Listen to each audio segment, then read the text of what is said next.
March 6th, 1944. 23,000 feet over Germany. A B-17 flying fortress named Hell's Fury flew deep in enemy airspace. In the tail gun position, Staff Sergeant Mad Mike Donovan watched 12 Messerschmitt Bf 109s form up for attack. Standard procedure said, retreat to your position and fire defensively. Training said, conserve ammunition. Common sense said, stay alive. Donovan had other plans. In the next 4 minutes, 12 German fighters fell from the sky. 0 American casualties.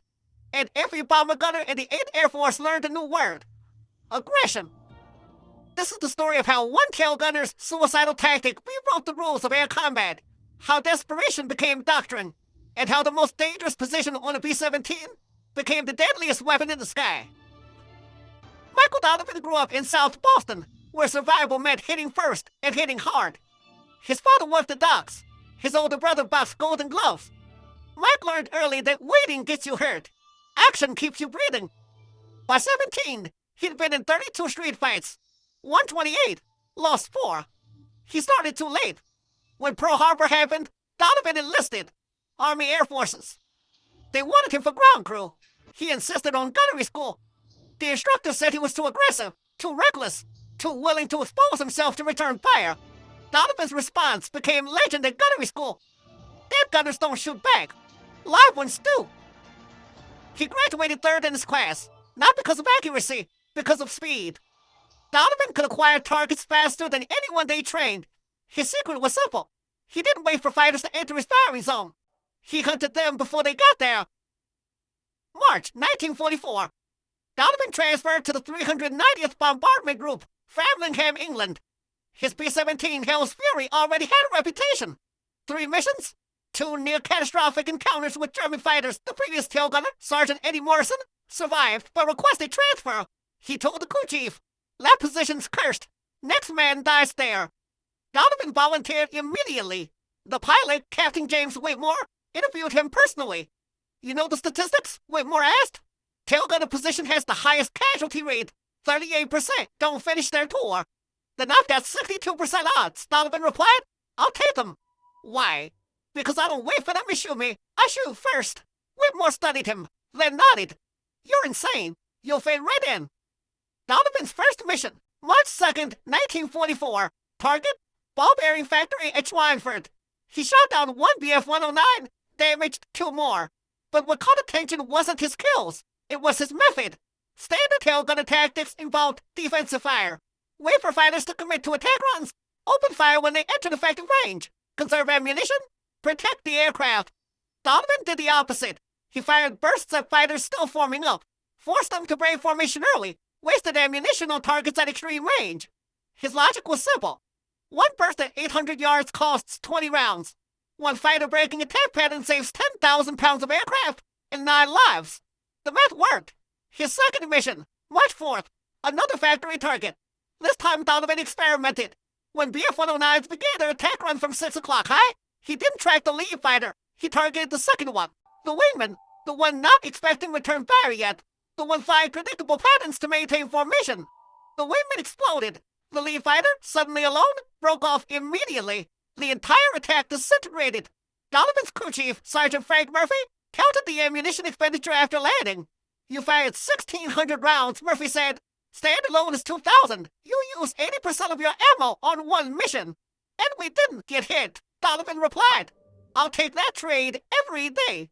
But Donovan wasn't satisfied. He had prevented attacks. He had disrupted formations, but he hadn't maximized his effectiveness. That night in the barracks, he studied German fighter tactics, how they approached, where they positioned, what they expected. German fighters attacked bombers in coordinated waves. Standard pattern, 4 to 6 fighters in echelon formation, approaching from stern quarter high. Lead fighter drew defensive fire. Wingmen exploited the gunner's focus on the primary threat. Standard American response, track the lead threat, engage when certain of hits, conserve ammunition for multiple attacks. Donovan saw the flaw.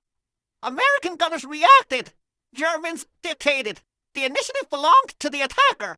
Every defensive doctrine assumed the enemy controlled timing. What if you reversed it? What if you attacked first? What if you forced the enemy to react to you? March 6th, 1944. Pre-mission briefing. Target, aircraft factory at Augsburg. 800 B-17s, 2,500 German fighters expected. Intelligence predicted heavy losses. Whitmore gathered his crew. This one's going to be rough. Stay sharp. Stay alive. Donovan raised his head. Permission to try something different, sir. Like what? Aggressive fire. I want to engage fighters before they commit to attack runs. Force them to defend before they attack. Whitmore frowned. That burns ammunition. You'll be dry before the real fight. Or I'll prevent the real fight, Donovan said. Sir, we've been playing defense for 2 years. How's that working? 38% tail gunner casualty rate? Maybe it's time we stopped waiting to get shot. The pilot considered, then nodded. You got one mission to prove it. If we get shredded, you're off the gun. Deal. They took off at 0647 hours. Formation assembly over East Anglia. Climbed to altitude, crossed the channel. Entered German airspace at 0824. The routine felt almost mechanical until the call came at 0919. Fighters, 6 o'clock high, 12 bandits. Donovan swiveled his twin 50s, 12 Bf-109s, 2,000 yards out, forming up for coordinated attack. Standard response? Wait until they commit, then engage the lead fighter. Donovan did neither. He opened fire immediately. At 2,000 yards, maximum range, low probability hits. The tracers arced through empty sky. Most missed by hundreds of feet, but the effect was immediate. The German formation scattered. Lead fighter broke right. Wingman hesitated. The attack pattern disintegrated before it started. Donovan, cease fire. Whitmore's voice crackled over the intercom. You're wasting ammunition. Negative, sir. Watch what happens next. The German fighters regrouped, but now they approached cautiously. Not the aggressive diving attack pattern. Hesitant. Probing. The initiative had shifted. Donovan tracked the new lead fighter, waited until 1,500 yards, then opened fire again. Short, controlled bursts. Not aiming to hit, aiming to intimidate. It worked. The formation broke again, but one Bf-109, the wingman on the left, maintained course. Aggressive, experienced. Donovan recognized the type. Veteran pilot, wouldn't be intimidated. Required different tactics. He let the fighter close. 1,400 yards, 1,300, 1,200. The range where most gunners would open sustained fire. Donovan held. The German closed further. 1,100 yards, 1,000. Now the fighter filled his sights. Donovan fired. Not a burst, a sustained barrage. 200 rounds in 3 seconds. The concentration of fire was overwhelming. The Bf-109 tried to brake, but flew directly into the stream of tracers. The engine exploded. The aircraft disintegrated. Pieces tumbled earthward. Good kill. The radio operator's voice. Donovan just splashed one. But Donovan wasn't celebrating. He was already tracking the next target. The remaining 11 fighters had regrouped. Now they knew the tail position was dangerous. They'd adjust tactics. Come from different angles. Split his attention. Standard counter to aggressive defense. Donovan expected this. He'd planned for it. When the fighters split into 2 groups, 6 attacking from 6 o'clock, 5 from 7 o'clock, he didn't try to engage both. He focused everything on the 6 o'clock group. Ignored the 7 o'clock threat completely. Waist gunner, you've got 7 o'clock, Donovan called. I'm holding 6. The waist gunners, Sergeants Tommy Price and Carl Johnson, opened fire on the 7 o'clock group. Donovan concentrated on his sector. 6 fighters diving toward them. He picked the lead aircraft, fired, hit. The fighter exploded. The remaining 5 broke formation momentarily. Donovan immediately shifted to the new lead fighter, fired again. Another hit, another explosion. In 30 seconds, 3 Bf-109s fell. The remaining 9 fighters broke off completely, not retreating to reposition for another attack. Full retreat, fleeing from a single tailed-on position. The formation flew on. Donovan reloaded, checked his ammunition. He'd expended 1,200 rounds, 800 remaining. Enough for 1 more sustained engagement, or 2 brief ones. The question was whether the Germans would return. They did. 15 minutes later. This time 18 fighters, a full staffel. They'd seen what happened to the first group. They were prepared. They attacked from multiple vectors simultaneously. 6 o'clock, 7 o'clock, 5 o'clock, 4 o'clock. Overwhelming firepower from every stern quarter. Standard response, defensive fire. Try to cover all angles. Divide attention. Survive through evasion and luck. Donovan chose violence. He ignored the 4 and 5 o'clock attackers, let the waist and ball gunners handle them. He focused everything on the 6 o'clock direct stern attack. 6 Bf-109s dove straight at Hell's Fury's tail. Donovan didn't flinch, didn't try to evade. He locked his guns on the lead fighter and opened fire at 1,200 yards. Maximum effective range for his twin 50s. The closing speed between bomber and fighter was 400 knots. That gave him exactly 7 seconds before the German reached firing position. Donovan used all 7. He walked tracers directly into the lead Bf-109's flight path. The fighter couldn't evade without breaking attack formation.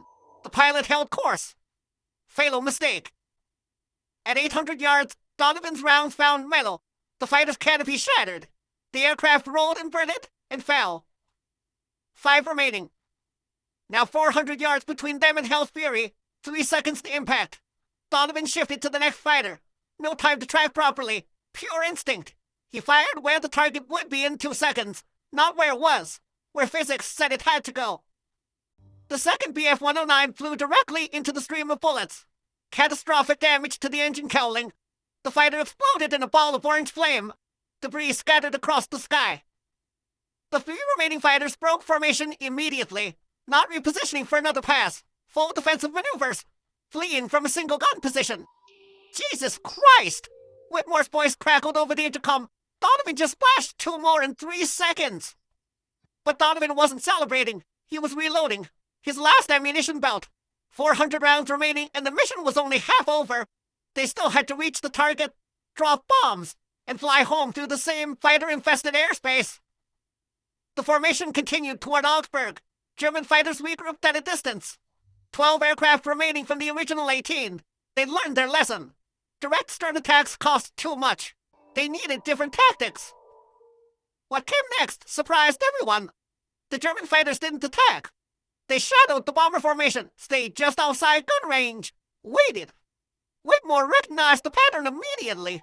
They're calling in reinforcements. We're about to get hit by everything they've got.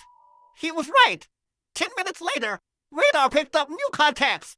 36 fighters, a full grouper. 3 Staff found the Bf-109s and FW-190s. Combined with the 12 already shadowing them, Hell's Fury faced 48 enemy fighters against a single B-17's defensive armament. Standard procedure in this situation. Radio for fighter escort. Tighten formation with nearby bombers. Maximize overlapping defensive fire. Survive through coordination. But Hell's Fury had drifted from formation during the earlier attacks. The nearest friendly bomber was 3 miles away. No P-51 escorts in range. They were alone. Donovan checked his ammunition. 380 rounds against 48 fighters. The math didn't work. Unless he changed the equation. Captain, Donovan called over the intercom. Permission to try something. What? Attack. Silence. Then Whitmore's voice, carefully controlled. Explain. Those fighters are forming up for coordinated assault. Give them 2 minutes and they'll hit us from every angle simultaneously. We can't defend against that. But we can disrupt it. If I engage while they're still organizing, I can force them to scatter before they're ready. You'll be out of ammunition in 30 seconds. Then I better make them count, Donovan said. Sir, defensive tactics don't work when you're outnumbered 20 to 1. Our only chance is aggressive action while they're still vulnerable. Whitmore considered for 3 seconds, then made his decision. Do it. If you get us killed, I'm writing your family a very angry letter. Donovan didn't waste time responding. The German formation was 2,000 yards out, still organizing. Lead elements establishing attack vectors. Trailing elements moving into support positions. Perfect vulnerability. Donovan opened fire, not short controlled bursts, not suppressive fire, maximum sustained barrage. He poured 200 rounds into the formation center in 8 seconds. Not targeting specific aircraft, targeting the space where coordination happened, where fighters maintained formation discipline. The effect was immediate and catastrophic. Tracers crossed through the formation's core. One Bf-109 caught fire and spiraled down. Two others collided trying to evade. The entire formation disintegrated into chaos. 48 fighters scattered in every direction. No coordination, no attack plan. Just individual aircraft trying to survive. Holy! Whitmore didn't finish. He didn't need to. Everyone saw it. One tail gunner with a suicidal attack run had just broken up the largest fighter assault any of them had witnessed. But Donovan knew the truth. He bought them time. Maybe 2 minutes. Maybe less. The Germans would regroup. They'd be angry now. Aggressive. The next attack would come fast and furious. And he had 180 rounds left. The German fighters regrouped faster than expected. 90 seconds. This time they didn't bother with coordinated tactics. They swarmed. 12 fighters dove from 6 o'clock simultaneously. No formation, no strategy. Just overwhelming violence. Donovan picked his targets carefully. Not the closest fighters. Not the most aggressive. He targeted the middle of the swarm. The psychological center, where the pack's courage came from. He fired 30-round bursts into 3 consecutive aircraft. All 3 took hits. 1 exploded. 2 broke off trailing smoke. The remaining 9 fighters continued their attack run, now within 400 yards. Cannon fire lit up the sky. 20mm rounds streaked past Hell's Fury's tail section. Some connected. Metal shrieked. The aircraft shuddered. But Donovan kept firing. Target, burst. Target, burst. Mechanical precision. No fear, no hesitation. Another Bf-109 fell. Then another. 5 remaining. 200 yards. Point-blank range. Donovan could see the pilots' faces. Young men, determined, professional.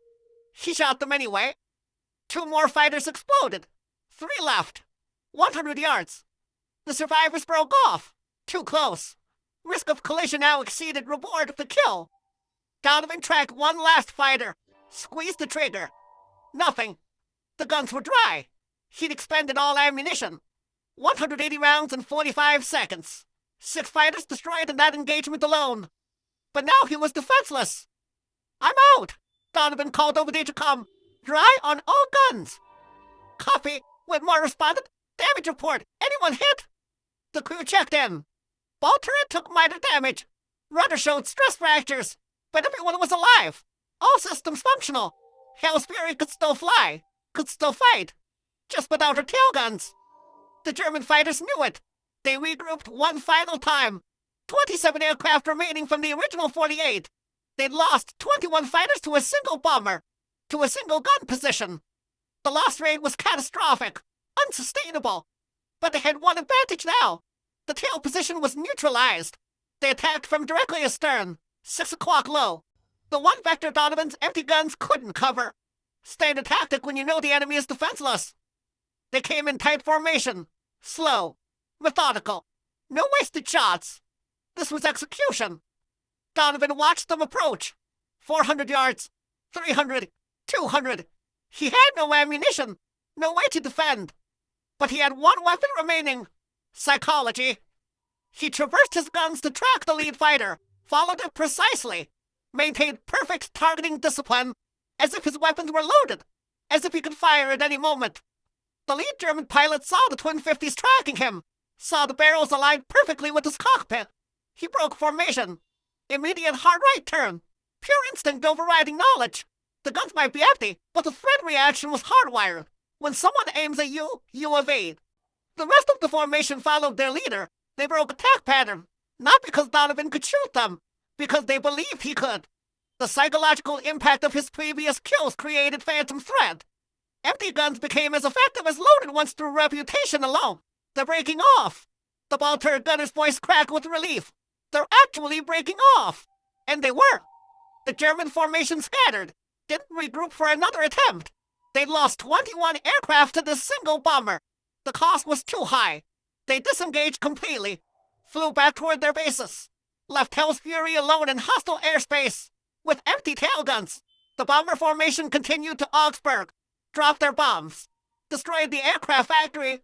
Flew home through 3 more fighter contacts. But none engaged Hell's Fury. Word had spread through German radio communications.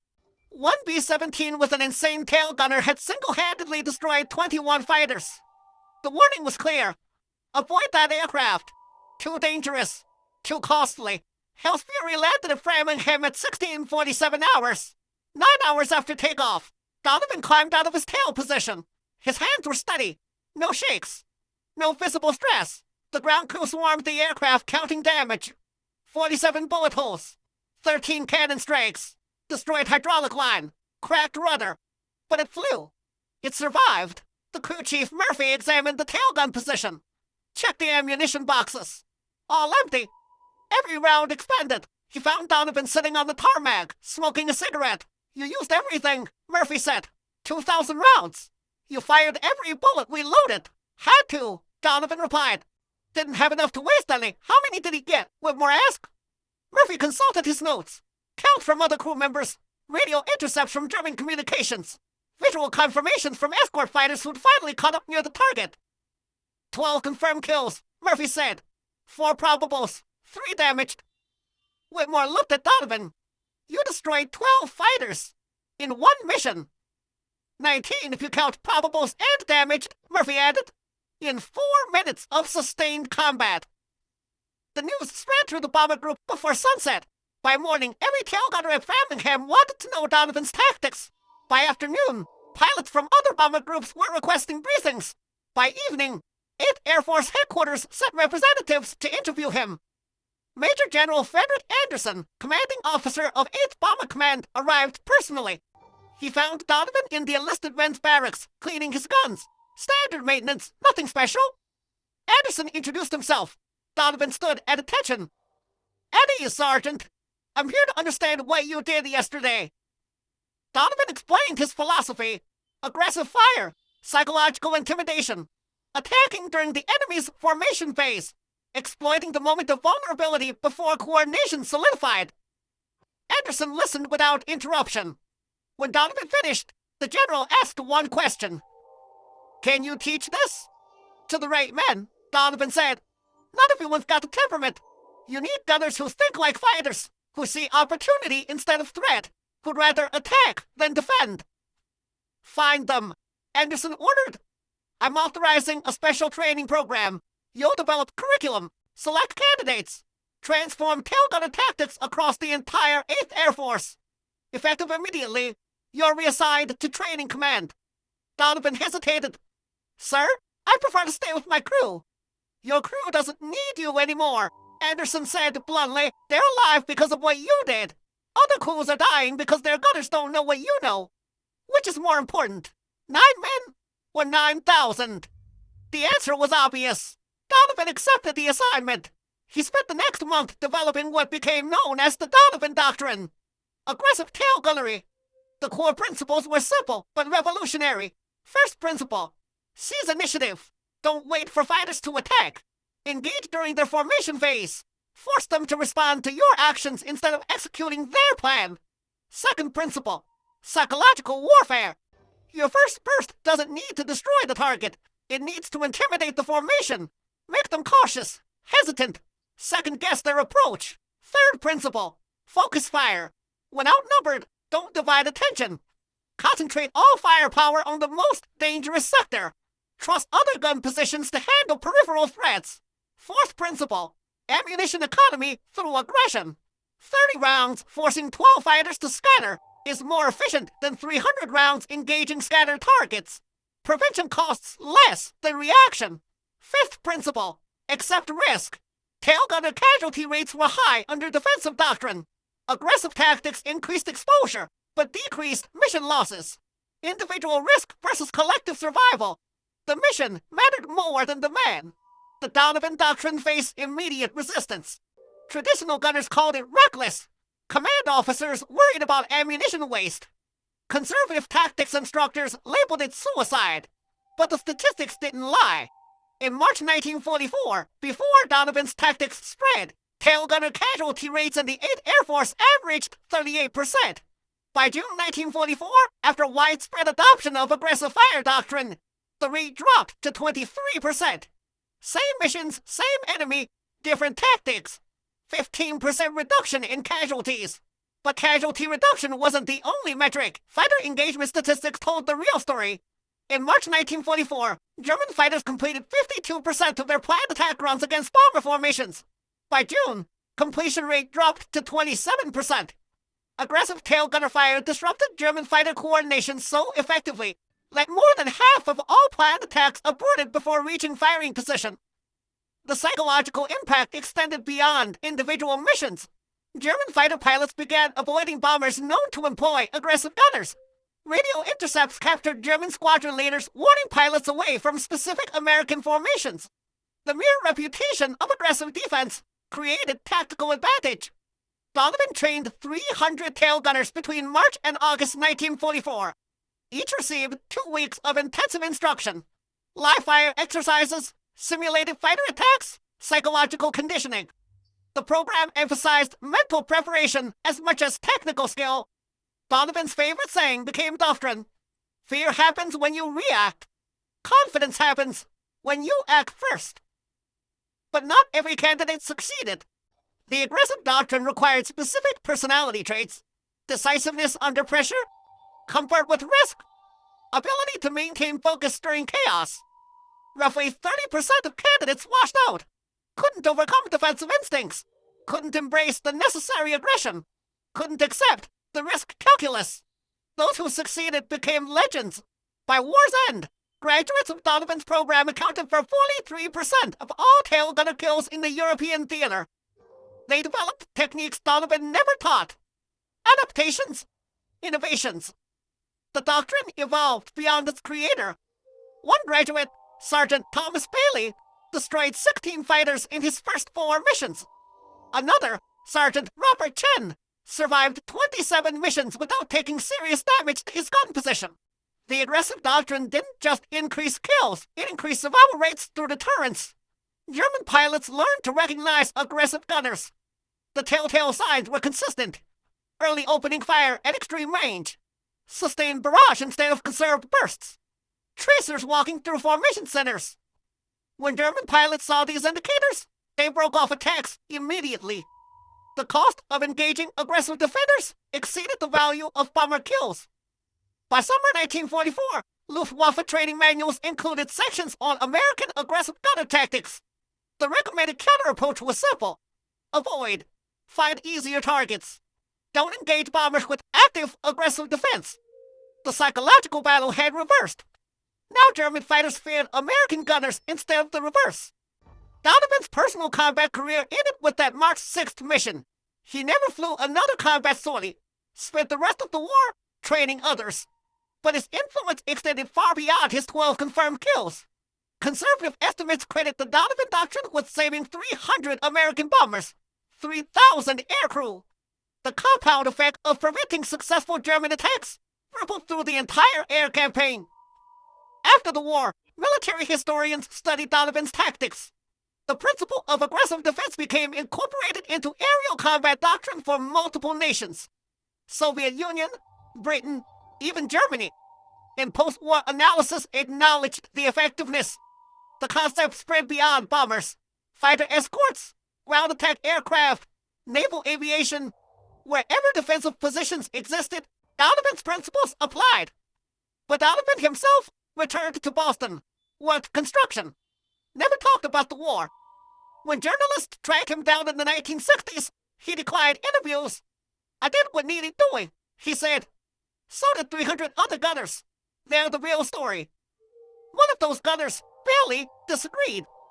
In a 1972 interview, he explained Donovan's impact. Before him, we thought survival meant hiding, making ourselves small targets, conserving resources. Mike taught us survival means making the enemy scared to attack you. Sounds simple. Changes everything. The numbers prove Bailey's point. Indian Air Force conducted detailed analysis in 1945. They compared bomber losses before and after aggressive gunner doctrine implementation. March through May 1944. Average losses of 14 bombers per 1,000 sorties. June through August 1944. Average losses of 8 bombers per 1,000 sorties. Same targets, same German defenses. 43% reduction in losses. The difference? Gunners who shot first. German records captured after the war reveal the enemy perspective. Luftwaffe after-action reports from summer 1944 consistently mentioned American gunner aggression. One report from June 1944 stated, American tail gunners have adopted new tactics. They engage formations during approach phase with sustained fire. Effect is psychological disruption of attack coordination. Recommendation: avoid direct start approaches. Utilize high-angle diving attacks from 11 o'clock or 1 o'clock positions. The recommendation proved difficult to implement. High-angle diving attacks required different training, different coordination, different risk assessment. Many German pilots couldn't adapt. Those who tried anyway encountered aggressive waist gunners using similar tactics. The Donovan doctrine had spread to every defensive position on American bombers. By August 1944, German fighter effectiveness against American bombers had declined by 63% compared to January 1944 levels. Multiple factors contributed: better fighter escorts, improved bomber formation tactics, strategic targeting of German oil production. But internal Luftwaffe analysis attributed 28% of the decline specifically to American aggressive gunner tactics. Donovan never knew these numbers, never saw the German analysis, never learned the full extent of his influence. He died in 1998 at age 76. Boston Globe obituary mentioned his Distinguished Service Cross, his 16 years work in construction, his wife Margaret, and 3 children. One paragraph mentioned his war service, tail gunner, 8th Air Force, developed new tactics. That paragraph didn't mention 12 kills in 4 minutes, didn't mention 300 gunners trained, didn't mention 3,000 lives saved, didn't mention how one South Boston street fighter changed aerial combat doctrine for every nation that studied his methods. His funeral drew 17 people, family mostly, 2 war buddies. No military honor guard, no 21-gun salute, just a quiet service at St. Augustine Cemetery. The priest who performed the service didn't know about March 6, 1944, didn't know about the Donovan doctrine, didn't know he was burying a man who'd altered the course of aerial warfare, but the other tail gunners knew. Every veteran of aggressive gunner training knew. They gathered informally the night before at a bar in South Boston, raised glasses, told stories. Remember the man who taught them to shoot first and intimidate the bastards who wanted them dead. Bailey, now 74, gave the toast. Mike Donovan never thought he was special, just a guy doing his job. But his job saved 3,000 of us. Every bomber that made it home because German fighters broke off their attack. Every gunner who survived his tour because he learned to be aggressive instead of defensive. Every mission that succeeded because the enemy was too scared to engage. That's Mike's legacy. Not 12 kills. 12,000 lives. The Donovan doctrine remains standard doctrine in modern aerial combat training. Fighter pilots learn aggressive engagement principles. Gunners on transport aircraft study psychological intimidation tactics. Even modern missile defense systems incorporate the concept of early engagement to disrupt enemy coordination. March 6, 1944 lasted 4 minutes. 1 tail gunner, 12 enemy fighters. The moment when defense became offense. When reaction became action. When one South Boston street fighter proved that survival doesn't come from hiding. It comes from making your enemy too scared to fight. Michael Donovan fired 2,000 rounds, destroyed 12 aircraft, saved 3,000 lives, changed warfare forever, not because he was special, because he refused to wait for death to come find him. He went hunting first. If this story moved you, please like and subscribe. Your support helps us preserve these histories. Tell us in the comments, where are you watching from? We honor the courage of these men by remembering their names. Thank you for keeping their stories alive.